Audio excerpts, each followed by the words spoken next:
Hi everyone welcome back. ನೀವು ನೋಡ್ತಾ ಇದ್ರೆ student solution YouTube channel SSP scholarship ಅಪ್ಡೇಟ್ಗೆ ಸ್ವಾಗತ.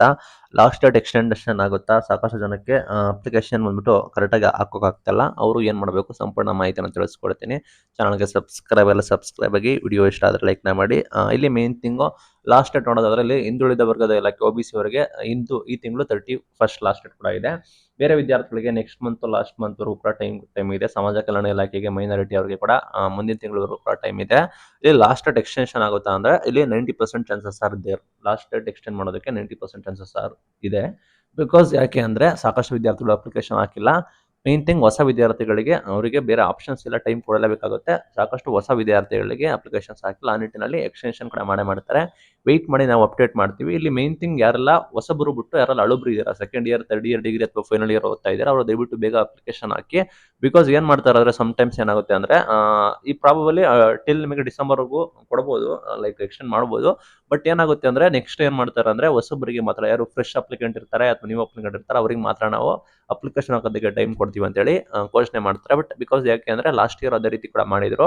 ಬಿಕಾಸ್ ಇವರಿಗೆ ಪದೇ ಪದೇ ಡೇಟ್ ಎಕ್ಸ್ಟೆನ್ಷನ್ ಮಾಡಿದ್ರೆ ಅವ್ರಿಗೂ ಕೂಡ ಸಮಸ್ಯೆ ಆಗುತ್ತೆ. ಆ ನಿಟ್ಟಿನಲ್ಲಿ 31st ಲಾಸ್ಟ್ ಡೇಟ್ ಇದೆ. ಯಾರೆಲ್ಲ ಹಳುಬ್ರು ಇದ್ದೀರಾ, second year, third year degree ಇದ್ದೀರಾ, ಅವರು ದಯವಿಟ್ಟು ಬೇಗನೆ ಅಪ್ಲಿಕೇಶನ್ ಹಾಕಿ. ಹೊಸಬ್ರು ಇದ್ದೀರಾ, ಅವರು ವೆಯ್ಟ್ ಮಾಡಿ, ನಿಮಗೆ ಆದಷ್ಟು ಬೇಗ ಎಕ್ಸ್ಟೆನ್ಷನ್ ಕೂಡ ಮಾಡ್ತಾರೆ. ಬಟ್ ನಿಮಗೆ ಎಲ್ಲ ಮಾಹಿತಿಗಳನ್ನ ನೀವು ಆದಷ್ಟು ಬೇಗನೆ ನೀವು ಅಪ್ಲಿಕೇಶನ್ ಹಾಕೋದು ಸೂಕ್ತ ಅಂತ ಹೇಳಕ್ಕೆ ಇಷ್ಟಪಡ್ತೀನಿ. ಬಿಕಾಸ್ ಯಾಕೆ ಅಂದ್ರೆ ಬೇಗ ಸ್ಕಾಲರ್ಶಿಪ್ ಸಿಗಬೇಕು, ಬೇಗ ಪ್ರೊಸೆಸ್ ಆಗಬೇಕು ಅಂದ್ರೆ ನೀವು ಬೇಗ ಅಪ್ಲಿಕೇಶನ್ ಹಾಕಬೇಕಾಗುತ್ತೆ ಹೊಸ ವಿದ್ಯಾರ್ಥಿಗಳು. ಅಂಡ್ ಮೇನ್ ಥಿಂಗ್ ಇಲ್ಲಿ ಸಾಕಷ್ಟು ಜನ ಕೌನ್ಸಿಲಿಂಗ್ ನಂಬರ್ನ ಸ್ಟೆಪ್ 2 ಅಲ್ಲಿ ಹಾಕಿದ್ರೆ information is not shared by university ಅಥವಾ KE ಆ ರೀತಿ ಬರ್ತಾ ಇದೆ ಅಂತ ಮಾಹಿತಿ ನೋಡೋದಾದ್ರೆ ಫ್ರೆಶರ್ಸ್ ಇದ್ರೆ ನಿಮ್ದು ಡಾಟಾ ಬಂದ್ಬಿಟ್ಟು ಬೋರ್ಡ್ ಇಂದ ಅಪ್ಡೇಟ್ ಆಗಿರೋದಿಲ್ಲ. ಬಿಕಾಸ್ ನಿಮಗೆ ಅದಕ್ಕೆ ಟೈಮ್ ಹಿಡಿತದೆ. ಲೈಕ್ ಯಾರೋ ಹೊಸಬ್ರು ಇದ್ದಾರೆ ಅವರಿಗೆ ನಿಮ್ಮ ಡಾಟಾ ಬಂದ್ಬಿಟ್ಟು ಬೋರ್ಡ್ಗೆ ಹೋಗಿ VTUಗೆ ಹೋಗಿ, VTU ಇಂದ ನಿಮಗೆ ಮಾಹಿತಿ ಬಂದಿ ಅಥವಾ ಯೂನಿವರ್ಸಿಟಿಗೆ ಹೋಗಿ ಅಲ್ಲಿಂದ ನಿಮಗೆ ಮಾಹಿತಿ ಬರಬೇಕಾಗುತ್ತೆ. ಆ ನಿಟ್ಟಿನಲ್ಲಿ ನಿಮಗೆ ಲೇಟ್ ಆಗುತ್ತೆ, ಅಂತವ್ರು ವೆಯ್ಟ್ ಮಾಡಬೇಕಾಗುತ್ತೆ. ಇಲ್ಲಿ ಏನ್ ಮಾಡ್ತಾರೆ ಅಂದ್ರೆ ತೀರಾ ಲೇಟ್ ಅಂದ್ರೆ ನಿಮಗೆ ಫುಲ್ ಲೇಟ್ ಆದ್ರೆ ನಿಮಗೆ ನಿಮ್ಮ ಕಾಲೇಜಿನಲ್ಲಿ ಈ ಅಟೆಸ್ಟೇಷನ್ ಆಫೀಸರ್ ಅಂತ ಇರ್ತಾರೆ. ಅವರು ನಿಮ್ಗೆ ಒಂದು ಯೂನಿಕ್ ನಂಬರ್ ಕೊಡ್ತಾರೆ, ಆಯ್ತಾ. ಯೂನಿಕ್ ನಂಬರ್ ಅಂದ್ರೆ ಅವರೇ ಅಪ್ಡೇಟ್ ಮಾಡಿ ಡಾಟಾನ ಒಂದು ನಂಬರ್ನ ಕೊಡ್ತಾರೆ ನಿಮಗೆ ಲೆಟರ್ ಆಗಿ.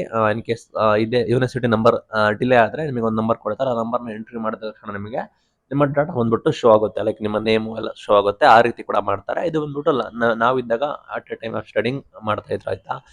ಟೈಮ್ಸ್ ನಿಮ್ಗೆ ಆ ರೀತಿ ಕೂಡ ಮಾಡ್ತಾರೆ. ನಿಮ್ಗೆ ಏನಾದ್ರು ಡಿಲೇ ಆದ್ರೆ ನಿಮ್ಮ ಆಫೀಸರ್ ಅವ್ರು ನಮ್ಗೆ ಕೇಳಿದ್ರೆ ನಿಮಗೆ ಈ ರೀತಿ ಅಪ್ಡೇಟ್ ಮಾಡ್ತಾರೆ, ಯಾರಿಗೆ ಈ ರೀತಿ ಆಗ್ತಾ ಇದೆ ಅಂತ. ಇನ್ನು ಉಳಿದವರು ಯೂನಿವರ್ಸಿಟಿ ನಂಬರ್ ನಿಮ್ಗೆ ಅಪ್ಡೇಟ್ ಆಗಿ, ನಿಮಗೆ ಬರೋವರೆಗೂ ನಿಮಗೆ ಕಾಯಬೇಕಾಗುತ್ತೆ. ನಿಮಗೆ ಬೇರೆ ಆಪ್ಷನ್ಸ್ ಇಲ್ಲ. ಯಾರೆಲ್ಲ ಸ್ಕಾಲರ್ಶಿಪ್ಗೆ ವೆಯ್ಟ್ ಮಾಡ್ತಾ ಇದ್ದಾರೆ ಅವರು ಕೂಡ ಇದನ್ನ ಗ್ಯಾಪ್ ನೋಡ್ಕೊಳ್ಳೋದಕ್ಕೆ ಇಷ್ಟಪಡ್ತೀನಿ.